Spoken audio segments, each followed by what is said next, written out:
A brisa fria de um outono tardio acariciava as frestas de uma casa que parecia ter se rendido ao tempo. O reboco descascado revelava os tijolos envelhecidos, cada um contando uma história de chuva e sol, de risos e lágrimas que há muito haviam se esvaído. Dona Elza, com seus 80 e poucos anos, era o último vestígio de vida naquele casulo de memórias empoeiradas. Seus olhos, outrora vibrantes como o céu de verão, agora refletiam a melancolia de um crepúsculo perpétuo. A solidão, uma companheira implacável, havia se instalado em cada cômodo, em cada sombra que se alongava pelas paredes. Os filhos, espalhados pelo mundo, haviam esquecido o cheiro do café coado pela manhã, o som das suas canções de ninar, o calor do seu abraço.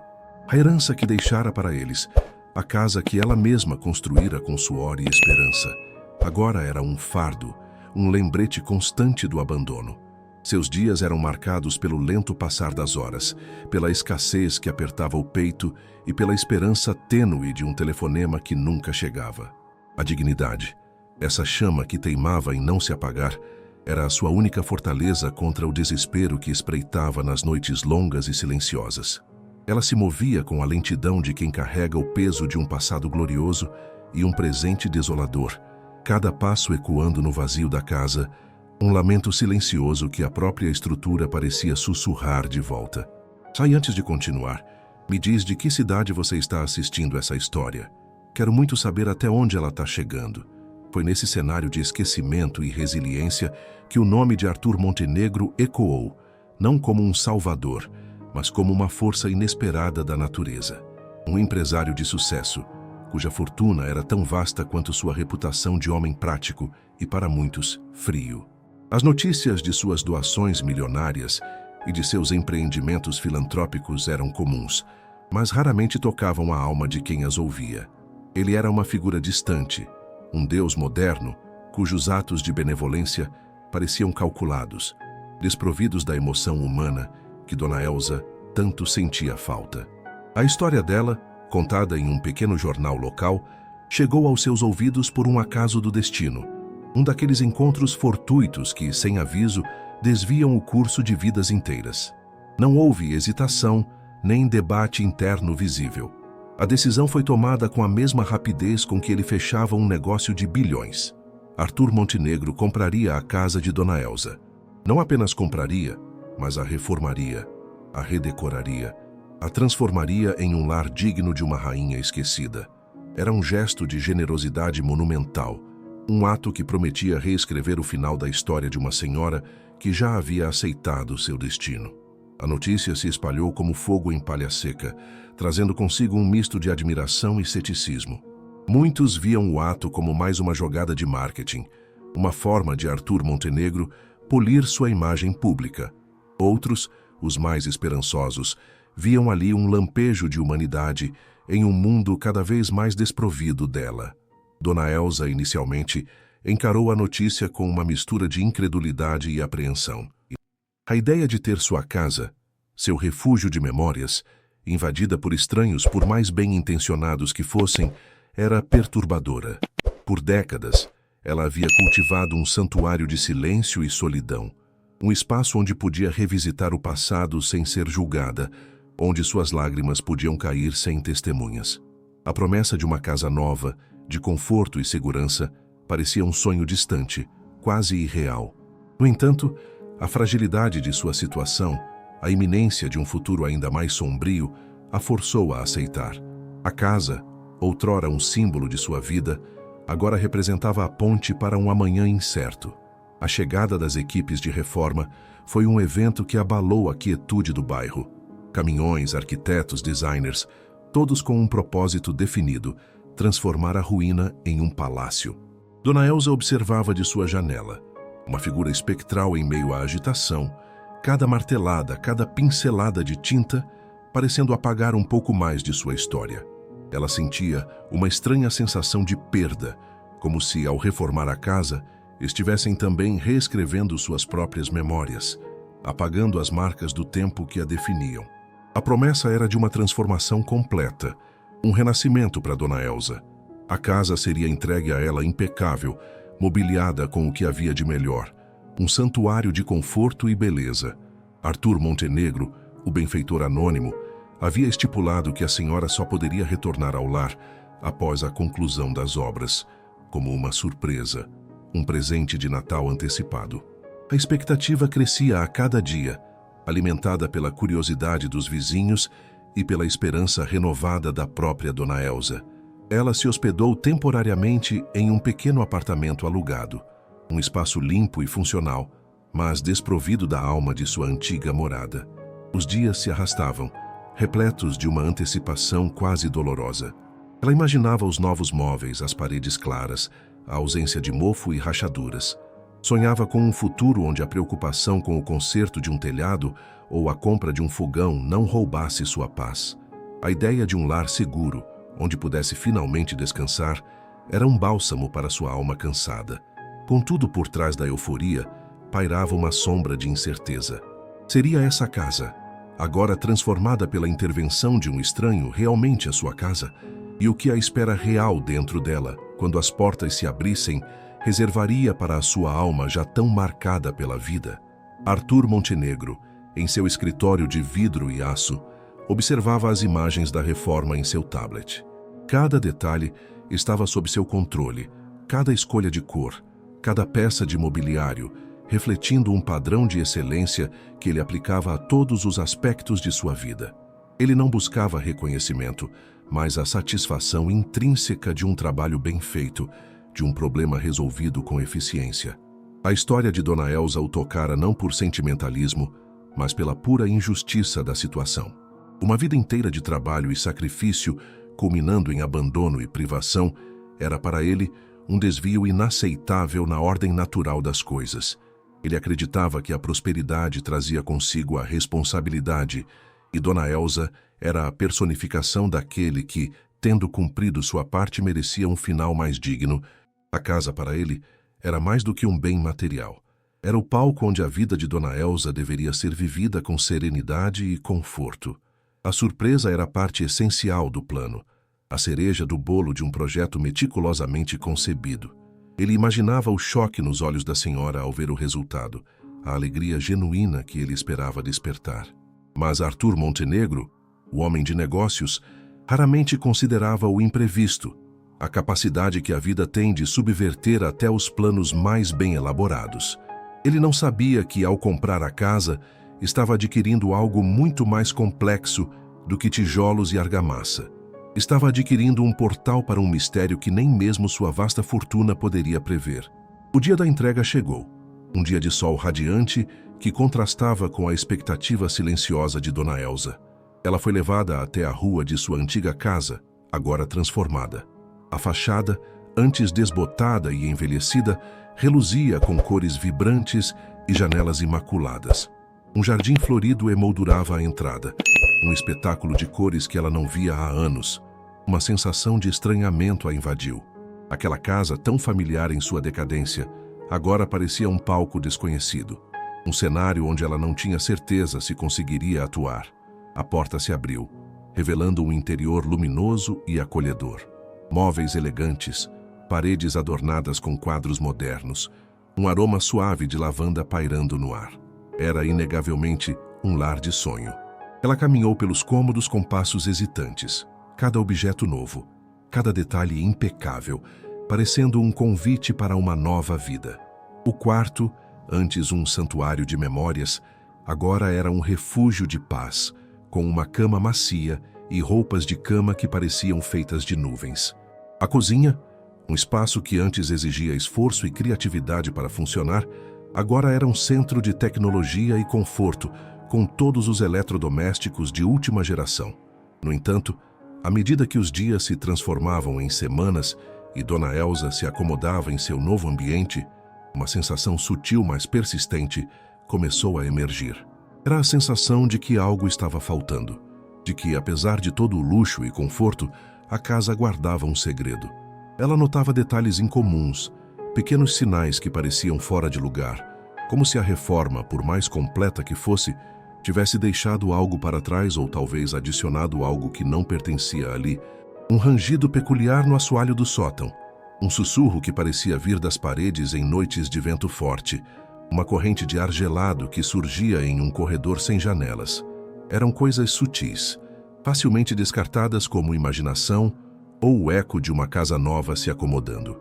Mas para Dona Elsa, que passara a vida observando os detalhes, esses pequenos sinais eram como migalhas de pão em um caminho escuro, indicando uma direção que ela ainda não conseguia discernir. Arthur Montenegro, satisfeito com a aparente felicidade de Dona Elsa, continuava sua vida, alheio às pequenas anomalias que a casa parecia sussurrar. Ele havia cumprido sua parte, acreditava ele, transformando a vida da senhora com um ato de pura generosidade.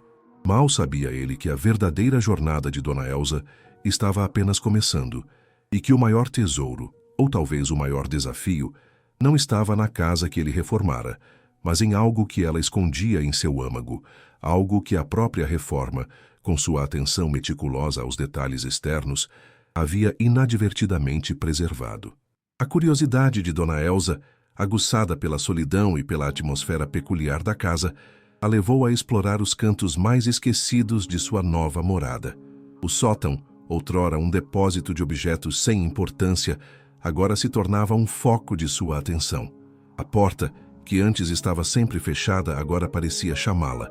Um convite silencioso para desvendar os mistérios que a casa parecia guardar. A reforma havia, ironicamente, tornado o acesso ao sótão mais fácil, removendo os escombros e fortalecendo a estrutura. Uma noite, impulsionada por uma força que ela mesma não compreendia, Dona Elsa subiu as escadas rangentes. O ar no sótão era denso, carregado de poeira e do cheiro de madeira antiga. A pouca luz que entrava pelas frestas das janelas empoeiradas criava sombras dançantes, transformando objetos banais em figuras fantasmagóricas. Em meio a caixas empoeiradas e móveis cobertos por lençóis brancos, algo chamou sua atenção.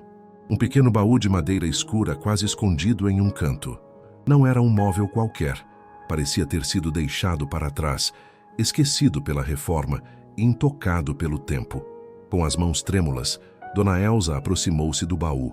A madeira era fria ao toque, e a fechadura, antiga e enferrujada, parecia resistir a qualquer tentativa de abertura. Ela sentiu uma estranha conexão com aquele objeto, como se ele guardasse um eco de seu próprio passado, de sua própria história. A casa, que Arthur Montenegro havia transformado em um símbolo de um futuro confortável, agora revelava um fragmento de seu passado, algo que nem mesmo o empresário, com toda a sua riqueza e planejamento, havia conseguido apagar. A descoberta do baú marcou o início de uma nova fase na vida de Dona Elsa. Não era mais a espera passiva por um futuro garantido, mas a busca ativa por uma verdade esquecida. A casa, que deveria ser um final feliz, tornara-se o ponto de partida para uma jornada de autodescoberta, uma jornada que a levaria a confrontar não apenas os segredos de sua antiga casa, mas também os segredos de seu próprio coração. A promessa de uma vida nova comprada por uma fortuna havia se tornado inesperadamente um portal para o passado, um convite para desenterrar o que o tempo e o abandono haviam tentado ocultar para sempre. A riqueza material de Arthur Montenegro havia proporcionado conforto, mas o verdadeiro tesouro ou a verdadeira provação aguardava Dona Elsa nas profundezas empoeiradas de seu próprio lar. A fechadura do baú cedeu com um estalo seco, revelando não apenas objetos, mas fragmentos de um tempo que Dona Elsa julgava ter enterrado para sempre. Empilhados cuidadosamente, havia cartas amareladas, atadas com fitas desbotadas e fotografias em preto e branco que capturavam sorrisos e olhares que ela mal se lembrava de ter visto. Uma caderneta de capa gasta repousava sobre tudo, sua espessura sugerindo páginas repletas de anotações. O ar que emanou do baú trazia consigo um perfume sutil e almiscarado, uma fragrância que, de repente, despertou memórias adormecidas em um recanto profundo de sua mente. Não era o cheiro do abandono ou da tristeza que ela esperava, mas algo mais complexo, um aroma que evocava um tempo de juventude vibrante, de esperanças e de um amor que ela acreditava ter sido extinto pela dura realidade. A reforma, ao isolar o sótão e preservar o conteúdo do baú, agiu como um guardião involuntário do passado, protegendo-o das novas camadas de tinta e verniz que cobriam o resto da casa. Perceber que Arthur Montenegro, em sua meticulosa reconstrução, havia inadvertidamente poupado aquele canto esquecido, trouxe a Dona Elsa uma reflexão inesperada, a de que o valor de um bem não se mede apenas por sua utilidade presente, mas pela história que ele carrega em suas entranhas. Ao desembrulhar as primeiras cartas, Dona Elsa se deparou com uma caligrafia elegante e fluida, diferente da sua própria. As datas remetiam a um período anterior ao seu casamento, uma época em que ela era jovem, cheia de sonhos e com um futuro promissor à sua frente. As palavras escritas ali falavam de encontros secretos, de olhares furtivos em bailes e de promessas sussurradas sob o luar. Não eram cartas de seus pais ou de parentes distantes, eram cartas de um homem chamado Rafael, um nome que ela não recordava ter tido qualquer proximidade significativa em sua juventude. Contudo, à medida que lia, um sentimento crescente de familiaridade a envolvia. O tom das palavras, a forma como descrevia seus sentimentos, a paixão contida em cada linha, tudo isso ressoava com uma intensidade surpreendente. A caderneta, em seguida, revelou ser o diário de Rafael. Nas páginas, ele narrava sua própria história, sua paixão avassaladora por uma jovem chamada Elisa, um nome que, para seu espanto, era o seu próprio nome de solteira. Ele descrevia a dor da separação forçada, imposta pelas famílias que não aprovavam o relacionamento, e o plano desesperado para que pudessem fugir juntos. Rafael, em suas anotações, detalhava um plano intrincado para que Elisa o encontrasse em um local secreto, um refúgio temporário que ele havia preparado para ambos, carregado de suprimentos e com a promessa de um novo começo longe dos olhares julgadores. Ele descrevia a ansiedade de esperar por ela, a angústia de cada dia que passava sem notícias e a dor insuportável de, eventualmente, acreditar que ela o havia abandonado. Ele relatava ter deixado o baú ali com as cartas e o diário como um último vestígio de seu amor e de sua esperança, na crença de que um dia, talvez Elisa o encontrasse e compreendesse a profundidade de seus sentimentos e a tragédia de sua separação. A narrativa de Rafael, contada com uma honestidade brutal e uma vulnerabilidade tocante, pintava um quadro completamente diferente da história que Dona Elsa havia construído em sua mente ao longo dos anos. Ela sempre acreditara que sua juventude fora marcada pela prudência e pela aceitação do destino imposto. Agora, confrontada com o diário de Rafael, ela percebia que havia sim um caminho alternativo, uma escolha que, por medo ou por imaturidade, ela não tivera coragem de tomar. O baú deixado para trás por Rafael não era um lembrete de um amor não correspondido, mas sim de um amor que ela, por força das circunstâncias e de suas próprias fraquezas, deixara de lado.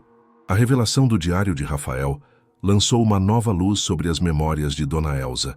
Ela se lembrou vagamente de um jovem gentil e apaixonado, de encontros furtivos que ela havia tentado esquecer como um devaneio passageiro. A pressão familiar, o medo do escândalo e a promessa de um casamento adequado com quem viria a ser seu marido haviam sufocado a chama daquele amor juvenil. Ela havia escolhido a segurança, a conformidade, a vida que se esperava dela. E agora, décadas depois, a casa reformada, comprada por um estranho, trazia à tona a verdade. A sua vida não era o caminho reto que ela sempre acreditara ter trilhado, mas um desvio doloroso, marcado por uma escolha que ela nunca havia tido a coragem de confrontar. A generosidade de Arthur Montenegro, ao restaurar a casa, havia inadvertidamente desenterrado uma parte fundamental de sua própria identidade, uma parte que ela havia enterrado sob o peso dos anos e das responsabilidades.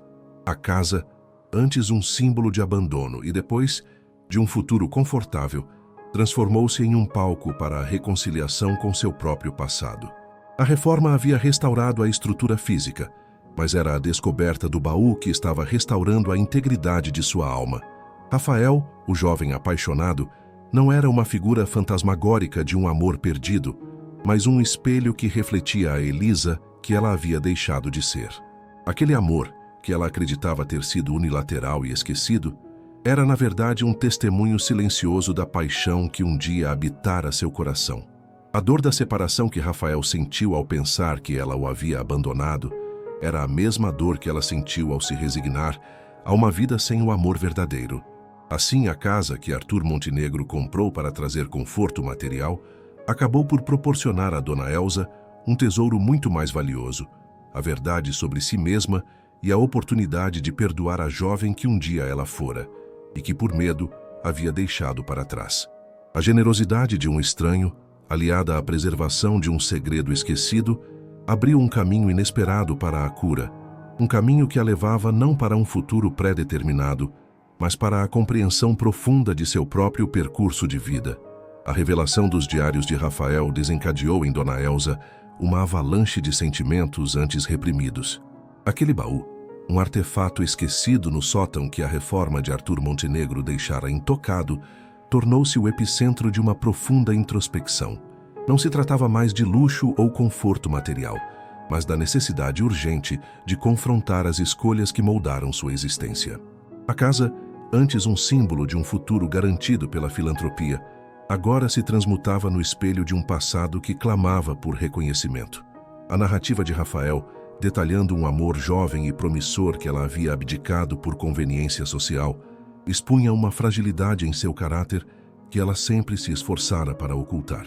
Aquele plano de fuga, que ela descartara como um devaneio juvenil, era na verdade um convite para a coragem, uma chance de desafiar as expectativas e construir um destino próprio. Agora, a realidade daquela decisão, a renúncia a um amor sincero em prol de uma segurança ilusória, pesava sobre ela com uma intensidade renovada. Pense agora, na aplicação dessa descoberta, a sua própria jornada.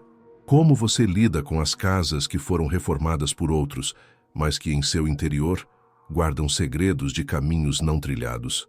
Considere a força que é preciso para olhar para o reflexo de uma vida construída sobre escolhas que, embora socialmente aceitas, podem ter silenciado partes essenciais de si.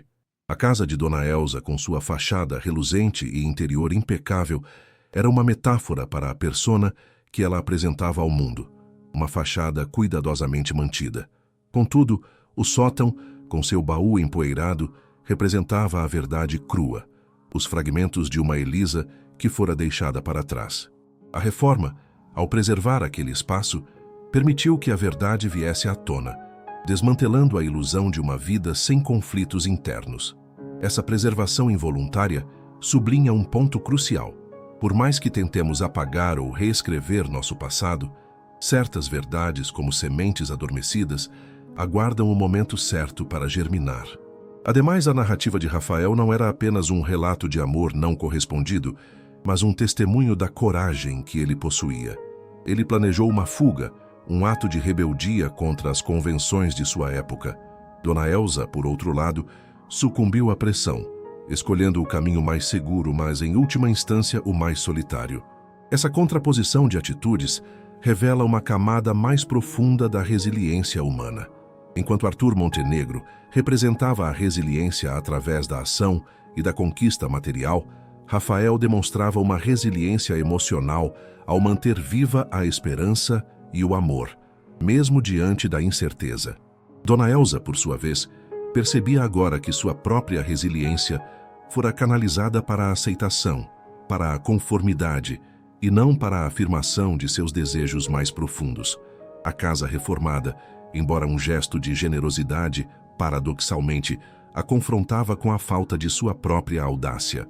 Outro sim, a experiência de Dona Elsa nos ensina que a verdadeira cura não reside em apagar o passado, mas em integrá-lo.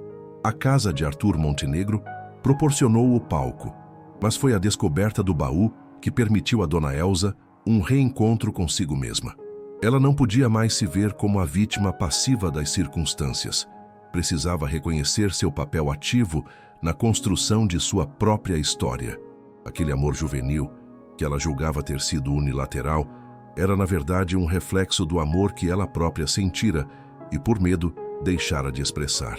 A casa, então, não era apenas um refúgio de luxo, mas um espaço para a elaboração desse luto, para a aceitação de que a vida poderia ter tomado um rumo diferente e que essa possibilidade, embora dolorosa, era também uma fonte de aprendizado e autocompaixão. A generosidade externa, neste caso, serviu como catalisador para uma transformação interna, uma que o dinheiro por si só, jamais poderia comprar. A descoberta das cartas e do diário de Rafael não apenas reescreveu o passado de Dona Elsa, mas também desmantelou a fundação de sua identidade presente. A mulher que se via como um exemplo de resignação virtuosa, agora se confrontava com a imagem de uma Elisa que escolheu a segurança em detrimento da paixão, a conformidade em vez da audácia.